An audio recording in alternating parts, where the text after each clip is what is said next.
এই পৃথিবীর মধ্যে শয়তানের সবচাইতে বড় বড় লক্ষ্য কি জানো? সবচাইতে বড় লক্ষ্য হলো যে প্রভু যিশুর কাছে মানুষকে আসতে দিবে না, প্রভু যিশুর কাছে আসতে দিবে না। আর দ্বিতীয় লক্ষ্য হলো যে যারা প্রভু যিশুর কাছে এসেছে সেই সব মানুষকে প্রভু যিশুর পথে চলতে দিবে না, চলার পথে বাধা সৃষ্টি করবে, চলতে দিবে না। শয়তানের এই দুটো বড় লক্ষ্য। কেন শয়তান এই দুটো লক্ষ্যকে কেন সে বড় লক্ষ্য বানিয়েছে? কেননা প্রভু যিশুকে মানুষ জানতে পারলে, প্রভু যিশুকে জানলে সেই সব মানুষ প্রভু যিশুর পথে যদি চলবে, সেই সব মানুষ স্বর্গে চলে যাবে, স্বর্গে চলে যাবে। শয়তান চায় না যে মানুষ স্বর্গে যাক, কেননা যে শয়তান, সে শয়তান শুরু থেকে শয়তান ছিল না। অনেক ভিডিও আমি বলেছি, শয়তান শুরু থেকে শয়তান ছিল না। শয়তান এক ভালো স্বর্গদূত ছিল, নাম ছিল লুসিফার। ভালো স্বর্গদূত ছিল, স্বর্গের মধ্যে থাকতো, ঈশ্বরের ডান সাইডে থাকতো, ঈশ্বরের আরাধনা করত। যখন সেই লুসিফার শয়তান মনের মধ্যে অহংকার এসে গেল, তখন ঈশ্বর স্বর্গে থেকে তাকে বিতাড়িত করেছে, স্বর্গে থেকে তাড়িয়ে দিয়েছে। আর যে জায়গা থেকে শয়তানকে তাড়ানো হয়েছে, সেই জায়গার মধ্যে ঈশ্বর আমাদেরকে নিয়ে রাখতে চাইছেন। সেই জন্য শয়তানের খুব রাগ, শয়তানের খুব রাগ যে আমার জায়গা এই মানুষরা দখল করবে। সেই জন্য শয়তানের রাগ, আর সেই জন্য শয়তান আমাদের পিছনে সর্বসময় পড়ে থাকে, সর্বসময় পড়ে থাকে যে এই মানুষদেরকে আমি নরকে নিয়ে যাব, নরকে নিয়ে গিয়ে নরকে ফেলবো, দিলে ঈশ্বর খুব কষ্ট পাবে, ঈশ্বর খুব কষ্ট পাবে। সেই জন্য শয়তান আমাদের পিছনে সর্বসময় থাকে, সর্বসময় থাকে।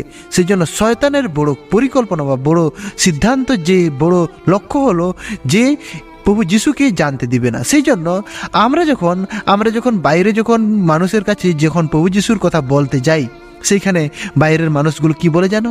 যে এটা যিশু খ্রিস্টের বই, মানে এটা খ্রিস্টানদের বই, এটা খ্রিস্টানদের ধর্ম। মানে আমরা আমাদের ধর্ম আছে, আমরা খ্রিস্টানদের ধর্মের বই আমরা কেন পড়বো? আমাদের ধর্ম আছে, আমরা খ্রিস্টানদের বই পড়ি না। মানে আলাদা করে দেয়। আর সেই সব মানুষই বলে যে সব ভগবান এক, আর এইখানে আলাদা করে দেয় যে আমরা বাইবেল কেন পড়বো, এটা খ্রিস্টানদের বই, এই সব কথা বলে আলাদা করে দেয়। যে বাইবেলের মধ্যে লেখা আছে যে শয়তান মানুষের মন অন্ধ করে রেখেছে, যে প্রভু যিশু যে ঈশ্বরের প্রতিমূর্তি তারা যেন জানতে না পারে। শয়তানের বড় লক্ষ্য যে মানুষের মন অন্ধ করে রেখেছে যে প্রভু যিশু খ্রিস্টকে তারা যেন জানতে না পারে। যদি প্রভু যিশুকে জানতে পারবে, তারা তো সবাই স্বর্গে চলে যেতে পারবে। প্রভু যিশু তো আবার এই পৃথিবীর মধ্যে আসছে, আমাদেরকে নিয়ে যাবে, সেই সময় সবাই স্বর্গে চলে যাবে।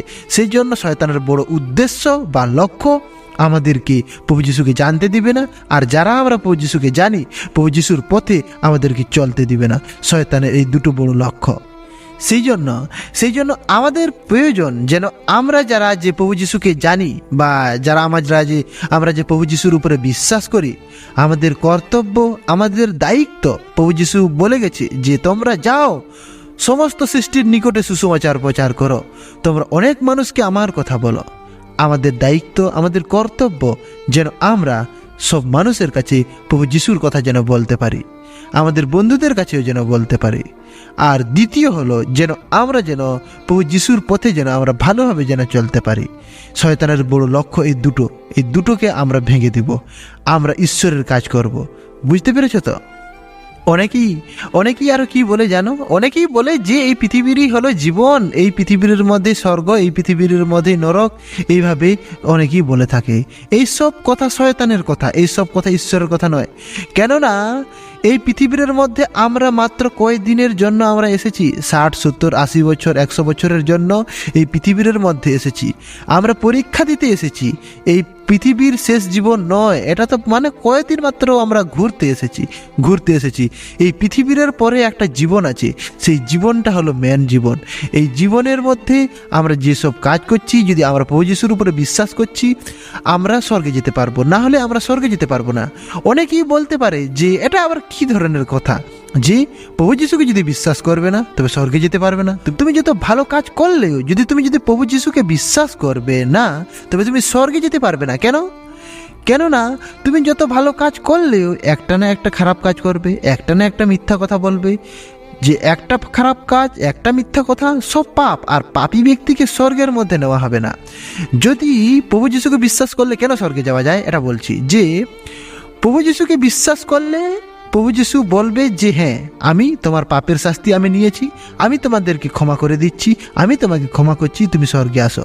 কেননা যে প্রভু যিশুই সমস্ত মানুষের পাপের শাস্তি, পাপের বোঝ তিনি নিয়েছেন। সে ক্রুশের ভয়ঙ্কর মৃত্যু সহ্য করেছেন, ভয়ঙ্কর মৃত্যু। সেই জন্য প্রভু যিশুকে বিশ্বাস করলে আমরা স্বর্গে যেতে পারবো, আমরা অনন্ত জীবনের মধ্যে প্রবেশ করতে পারবো। এই একটা সহজ রাস্তা ঈশ্বর বানিয়েছি। এই রাস্তার কাছে শয়তান মানুষকে আসতে দিচ্ছে না। যে বলে এটা খ্রিস্টান, এটা আলাদা ধর্ম। না, খ্রিস্টান আলাদা একটা ধর্ম নয়, এটা খ্রিস্টান একটা নাম, বাকি নামের মতন একটা নাম। যেরকম নাম, কি নাম, যে আমার নাম যেরকম বলাই, বা যে তোমার নাম যেরকম যে নাম রাখা হয়েছে, যে এরকম একটা নাম রাখা হয়েছে, ঠিক একইভাবে এটা একটা নাম। প্রভু যীশু খ্রিস্ট থেকে খ্রিস্টান, যীশু মাসি থেকে মাসি, এটা বাকি ধর্মের মতন একটা ধর্ম নয়, এটা একটা নাম। বাইবেলের মধ্যে লেখা আছে আন্তিকিয়ার লোকেরা প্রভু যীশুর শিষ্যদেরকে প্রথমে এই খ্রিস্টান নামে ডেকেছিল। এটা আন্তিকিয়ার লোকেরা নাম দিয়েছে প্রভু যীশুর শিষ্যদেরকে খ্রিস্টান নামে, যাতে যারা প্রভু যীশুকে বিশ্বাস করে তাদেরকে যাতে চিনা যায়, সেই জন্য এই নামটা দেওয়া হয়েছে। এটা বাকি ধর্মের মতন একটা ধর্ম নয়। শয়তান এটাই কাজে লাগাচ্ছে, যে বলবে এটা আলাদা ধর্ম, এটা খ্রিস্টান ধর্ম, তোমার ধর্ম আছে, তুমি সেই ধর্মে যাবে কেন? আর শয়তান এখন বড় পরিকল্পনা কি করেছে, যে আমাদের বারবার জন্ম হবে। না, বাইবেল এই কথা বলে না। বাইবেল বলে যে মানুষের একবার জন্ম আর বিচার ফাইনাল। একবার যখন এখন আমরা জন্ম হয়েছি, আমরা মারা যাব, আমাদের স্বর্গে বিচার হবে, আমাদেরকে দেখা হবে যে আমরা প্রভু যিশুর উপরে বিশ্বাস করেছি কি না। প্রভু যিশুকে বিশ্বাস করেছি, যদি প্রভু যিশুর পথে চলেছি, তবে আমাদেরকে স্বর্গের মধ্যে রাখা হবে। না হলে আমরা যত ভালো কাজ করলেও যদি আমরা প্রভু যিশুকে বিশ্বাস করব না, তবে আমরা স্বর্গে যেতে পারবো না।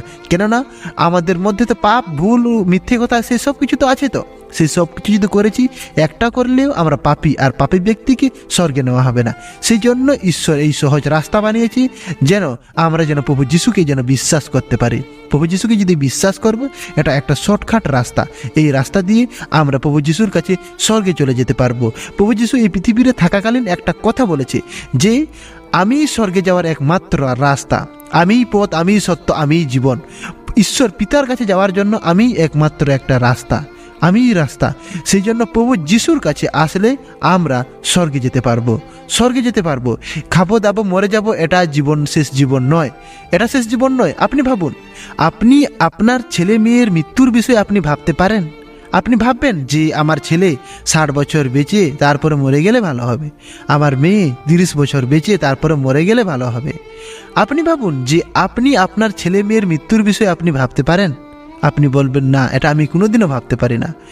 যদি আপনার ছেলে মেয়ের মৃত্যুর বিষয়ে আপনি ভাবতে পারছেন না, তবে আপনি কি করে চিন্তা করছেন যে ঈশ্বর আপনাকে বানিয়েছি, মেহনত করে আমাদেরকে বানিয়েছি। আমাদের ফিঙ্গারপ্রিন্ট যখন নেওয়া হয়, আমাদের ফিঙ্গারপ্রিন্ট সবার আলাদা আলাদা। তার মানে এইখানে কি বুঝতে পারি, যে ঈশ্বর আমাদেরকে খুব গুরুত্বভাবে বানিয়েছে। একটু ছোট ছোটভাবে আমাদের এই হাতের ফিঙ্গারপ্রিন্টও সবার সঙ্গে আমাদের ম্যাচ খায় না, আলাদা হয়ে যায়। এই পৃথিবীর অত মানুষ আছে, অত মানুষের মধ্যেও আমাদের চেহারার ম্যাচ হয় না, আলাদা হয়ে যায়। অত মানুষ, একই নাক, একই চোখ, একই দাঁত, সব একই মাথায় কালো চুল, সব কিছু একই হলেও আমাদের মুখের মধ্যে আলাদা। মানে ঈশ্বর কেমনভাবে আমাদেরকে বানাচ্ছে। সেই জন্য ঈশ্বর আমাদের মৃত্যুর বিষয়ে ভাবতে পারে না, আমরা এই পৃথিবীর মধ্যে আমরা পরীক্ষা দেওয়ার জন্য এসেছি। আমরা প্রভু যিশুকে বিশ্বাস করব, আর প্রভু যিশুকে ভালোবাসবো, দিলে আমরা স্বর্গে যেতে পারবো, না হলে আমরা স্বর্গে যেতে পারবো না। ঈশ্বর এইটা একটা সহজ রাস্তা বের করেছে স্বর্গে যাওয়ার জন্য, যে মানুষ নিজে স্বর্গে যেতে পারবে না। কেননা যদি মুক্তি যদি মানুষ নিজে পেতে পারত, এই পৃথিবীর বুকে মুক্তিদাতার শব্দ কোনোদিনও আসতো না। সেই জন্য মুক্তিদাতার শব্দ এই পৃথিবীর মধ্যে যদি এসেছে, তবে মুক্তিদাতার প্রয়োজন। সেই মুক্তিদাতা হলো প্রভু যীশু খ্রিস্ট হলো মুক্তিদাতা। আমরা যদি প্রভু যীশুকে বিশ্বাস করব, আমরা মুক্তি পেয়ে যাব, আমরা স্বর্গে যেতে পারবো, না হলে আমরা স্বর্গে যেতে পারবো না। সেই জন্য বাইবেলের মধ্যে লেখা আছে, আকাশের নিচে মনুষ্যদের মধ্যে আর কোনো নাম নেই যে নামে মানুষ পরিত্রাণ পেতে পারবে, সেই একটাই নাম প্রভু যিশুর নাম।